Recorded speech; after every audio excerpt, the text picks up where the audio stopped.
Salut à tous et bienvenue dans ce premier, et espérons-le dernier numéro, de Culture et Dictature, l'émission dans laquelle on va valoriser les dictateurs en montrant que eux aussi peuvent participer à la diffusion de la culture. Et aujourd'hui, on va parler de Saddam Hussein. Alors pour les plus cyniques d'entre vous, Saddam, c'est avant tout le réalisateur de deux spectacles pyrotechniques tirant sur le verre, appelés Guerre du Golfe 1 et 2. Pour les plus cultureux, c'est un écrivain méconnu, et pour les plus irakiens d'entre vous, Saddam, c'est avant tout un dictateur sanguinaire. Mais aujourd'hui, on va laisser tout ça de côté, et je vous propose de voir comment, bien malgré lui, ce dictateur a fait passer une expression arabe dans le langage journalistique. Cette expression, vous l'avez probablement déjà entendue. Elle est revenue notamment sur le devant de la scène en avril dernier, lorsque les Américains ont largué la plus grosse bombe de leur arsenal, la GBU-43B, aussi appelée mère de toutes les bombes, sur des insurgés afghans. Eh bien, cette expression étrange, la mère de toutes, c'est une expression arabe, al, qui a été popularisée par Saddam Hussein. Lors de la guerre du Golfe, dans un discours prononcé en janvier 1991, il promet aux Américains la mère de toutes les batailles, al-Marik en arabe. C'est une expression que le dictateur utilise souvent et qu'il apprécie beaucoup.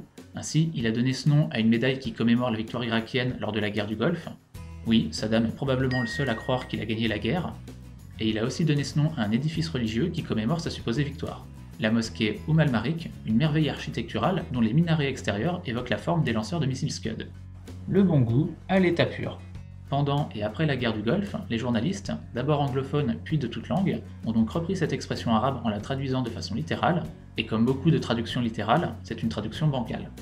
En fait, la mère de toutes les batailles, al-Marik, signifie la plus importante de toutes les batailles, et c'est comme ça qu'elle aurait dû être traduite. Ça aurait évité qu'on se retrouve avec une expression certes clinquante, mais peu compréhensible.